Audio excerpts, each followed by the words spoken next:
Mekah yang semula hanya ditinggali oleh Hajar dan Nabi Ismail, seiring dengan berjalannya waktu berubah menjadi sebuah negeri yang besar.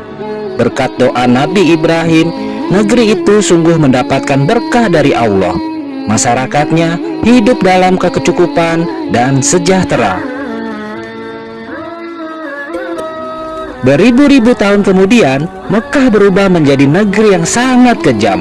Sebagian besar masyarakatnya mulai melupakan ajaran agama yang benar dan berganti menyembah berhala-berhala yang mereka ciptakan sendiri.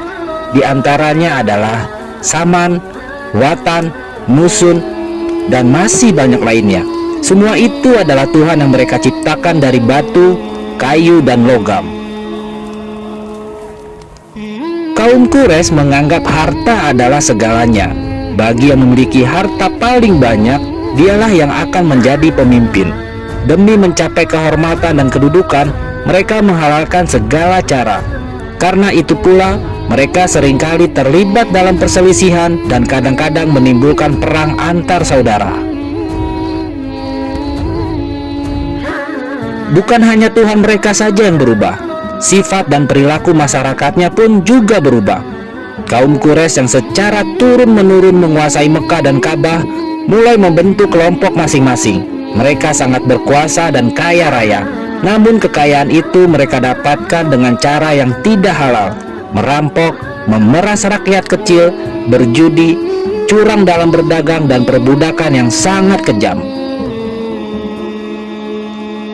Zaman di mana Quraisy hidup dengan cara yang kejam disebut zaman jahiliyah. Pada zaman itu ada seorang wanita soleha bernama Aminah. Suaminya bernama Abdullah. Pada saat Aminah mengandung, sang suami jatuh sakit dan akhirnya pun meninggal dunia. Aminah merasa sangat sedih karena harus hidup sendirian. Pada suatu malam, ia bermimpi melihat bulan jatuh ke pangkuannya. Menurut ahli tafsir mimpi, kelak anak yang dikandung oleh Aminah akan menjadi orang yang dihormati. Mekah dan Ka'bah semakin ramai dan berkembang. Orang dari segala penjuru selalu berkunjung ke Mekah untuk beribadah dan juga berdagang. Kemajuan Mekah membuat Abraha, seorang gubernur di Yaman, merasa kesal. Ia telah membuat rumah ibadah yang jauh lebih besar dan megah daripada Ka'bah. Namun, tidak ada satu orang pun yang mau beribadah ke Yaman. Abraha lalu memerintahkan agar semua pasukannya bersiap-siap. Mereka akan menyerang Mekah dan menghancurkan Ka'bah. Abraha dan pasukan bergajahnya menyerbu Mekah dengan penuh kesombongan. Ketika ia akan menghancurkan Ka'bah, tiba-tiba datang ribuan burung ababil. Burung-burung itu membawa batu-batu berapi dari neraka. Kemudian batu-batu itu dilempari ke arah pasukan gajah Abraha. Dalam sekejap mata, pasukan Abraha berhasil dikalahkan dan Ka'bah pun dapat diselamatkan. Tahun itu kemudian disebut dengan Tahun Gajah.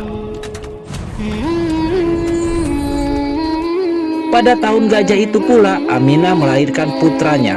Ia memberikan nama Muhammad, sebuah nama yang tidak lazim untuk anak-anak kaum Quraisy. Ialah Nabi Muhammad, nabi terakhir yang diutus oleh Allah. Ia dilahirkan pada hari Senin 12 Rabiul Awal tahun gajah. Menurut sumber Quran surat Al-Fil ayat 1, apakah kamu tidak memperhatikan bagaimana Tuhanmu telah bertindak terhadap tentara bergajah?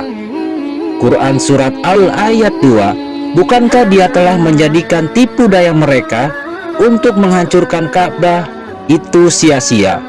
Quran surat Al-Fil ayat 3, dan dia mengirimkan kepada mereka burung yang berbondong-bondong. Quran surat Al-Fil ayat 4, yang melempari mereka dengan batu berasal dari tanah yang terbakar. Quran surat Al-Fil ayat 5, lalu dia menjadikan sebuah seperti daun yang dimakan ulat.